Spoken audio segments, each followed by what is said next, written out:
세계화에 있어서 영어는 빠질 수 없는 도구이죠. 영어는 단순한 언어가 아닙니다. 새로운 아이디어를 얻는 데는 역시 다채로운 삶의 태도가 또 필요합니다. 근데 대도시일수록 그것이 가능하죠. 다양한 국가의 사람들이 다양한 언어로, 특히 영어로 소통과 정보를 또 얻고 있습니다. 새로운 인간의 삶의 형태에 영향을 미치는 거죠, 언어가. 자, 이러한 세계화에서 특히 영어는 빠질 수 없는 도구예요. 유럽 거의 대부분의 나라, 아시아 거의 대부분의 나라들이 정규 수업에서 영어를 가르치고 있습니다. 등등 세계 모든 나라가 영어를 배운다는 것은 앞으로도 변화가 없을 것입니다. 과거 시대에는 특정한 나라, 예를 들어 로마 같은 나라가 있으면 로마가 지역의 사람들에게 로마의 그런 자신 언어를 퍼뜨리는 그런 역할을 했지만 이 세계에는 이제 더 크게 패권은 영어에게 있다라고 말할 수 있죠. 자, 그렇기 때문에 영어를 할 때는 문법이 우리에게 필요한가를 생각해 보시고 현재 여러분들이 할 수 있는 게 무엇인가를 파악하는 게 중요합니다. 무조건 남들이 하니까 따라가는 것도 좋지 못해요. 구문 누가 하니까 따라간다? 좋지 못해요. 그럼 필요한 건 뭘까? 생각해 보셔야죠. 여러분이 필요한 건 뭐죠? 역시 독해입니다.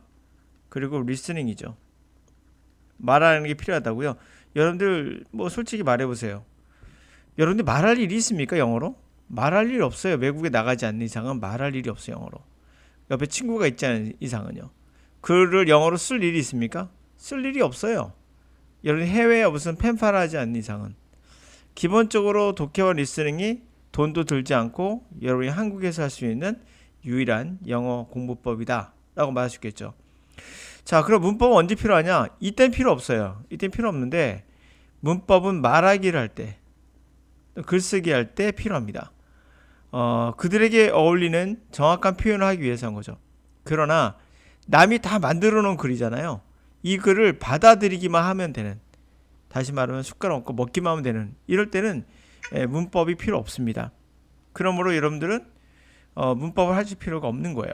근데 우리나라 수업은 문법이 들어가 있죠. 그것은 우리가 독해와 리스닝뿐만 아니라 영작과 말하기도 다 가르친다라는 교육적 측면에서는 그거는 필요할 수도 있다고 생각하지만 여러분들에게는 실질적으로는 필요하진 않아요. 실질적으로는. 그러나 여러분들이 나중에 교육이라는 것은 또 전반적인 것을 가르치는 거니까 그럴 수 있다 칩시다. 근데 지나치게 문법 위주로 가 있던 것도 사실이니까. 근데 이거 필요 없습니까? 필요 없습니다. 아직은. 말하기 할 땐 그러나 필요합니다. 구조를 만들어야 되니까 여러분들이. 자, Great Cities, 위대한 도시들. The story behind the world's most fascinating places. 그 뒷이야기죠. Behind story예요. 세계에서 가장 매력적인 장소들의 뒷이야기들. 자, 도시에 가는 이야기가 나와서 제가 영어에 가는 이야기도 덧붙였습니다. Cities continue to reinvent themselves. 도시라는 것은 계속해서 자기 스스로를 바꿔요. reinvention. 다시 말하면 새롭게 모습을 드러내고 있죠.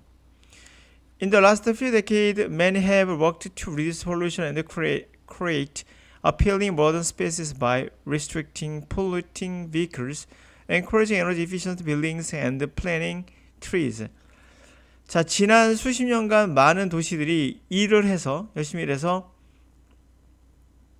오염을 줄였고요. 그리고 어필하는 매력적인 도시의 공간을 만들고 그러기 위해서 그렇게 열심히 일을 했어요. 그래서 polluting vehicle, 오염을 내는 차량을 제한했고 그리고 에너지 효율적인 빌딩들을 부추겼고 그리고 식물을 심었고 이렇게 함으로써 이제 도시를 변화시켜 왔죠. 리인벤팅해 왔죠. In 2020, another impetus for change came into the form of COVID-19, which saw retail centers empty, businesses send workers home, and some questions whether crowded cities are safe environment. 근데 2020년이 되면서 또 다른 impetus, 변화된 자극은 어떤 형태로 왔나요? 코비드-19, 그렇죠? 19가 형태로 왔다. 그 코비드-19는 리테일, 소매 센터들이 문 닫겠죠. 비어가게 하는 거 봤고 비즈니스들이 사업자들이 노동자를 집으로 보내고 일부들은 이제 질문 날리는 거죠. whether 붐비는 도시가 사람 붐비는 도시가 안전한 게 맞아? 그런가 아닌가?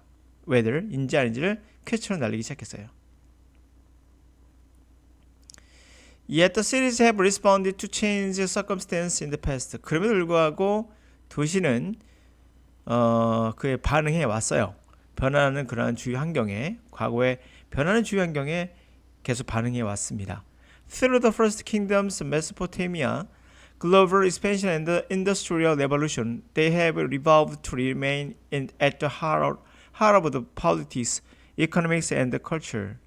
자, through 뭘 통해서 첫 왕국들, 메소포타미아의 첫 왕국과 글로벌 익스펜션, 세계 확장, 글로벌 확장, 그 산업혁명 이런 걸 통해서 도시는 진화했고 그리고 정치의 심장으로 경제와 문화의 심장으로 남아있게 됐다. The history of the world is a very much history of the great cities and whatever future we build, these sides of trade, creativity and transformation are likely to be at the heart of it. 자, 역사, 세계의 역사는 매우 많이 바로 위대한 도시들의 큰 대도시의 역사였어요. 어떤 미래를 우리가 짓든 간에 이러한 사이트, 이러한 지역들은 무역과 창조성과 변화의 이러한 이 지역들은 아마도 그 심장이 될 것입니다. 라는 거죠. 맞아요. 이런 데에는 또 특히 대도시일수록 지방에서는 새로운 사람을 만날 일이 별로 없으나 다양한 인종의 융합로라고 하는 미국이야말로 지금 가장 핫한 도시죠. 인종의 융합로라 부릅니다. 미국을. 그 정도로 인종이 융합되면서 엄청난 시너지가 나고 있죠. 세계 모든 10위 안에 들어가는 탑 10에 들어가는 기업은 다 미국에 있다 봐도 과언이 아니죠. 그 정도로 세계를 이끌고 있는 선도하고 있는 나라는 맞아요. 그렇기 때문에 영어라는 것은 우리가 절대 등한시할 수 없는 그러한 도구인 건 확실한 거죠. 그래서 세과에 맞춰서 영어를 당연히 하실 필요가 있고 한다는 것 자체도 의미가 있는 거예요. 근데 어떻게 할 것인가에 관한 거는 이제 제가 이제 여러분들에게 말해주고 있는 거죠. 독해라는 부분하고 리스닝 같은 경우는 그냥 받아들여서 이해만 하게 되면 되기 때문에 이런 경우는 문법이나 구문 독해 같은 건 할 필요가 없다. 할 필요 없는 걸 굳이 한다는 것은 쓸데없는 시간 낭비다라는 거예요.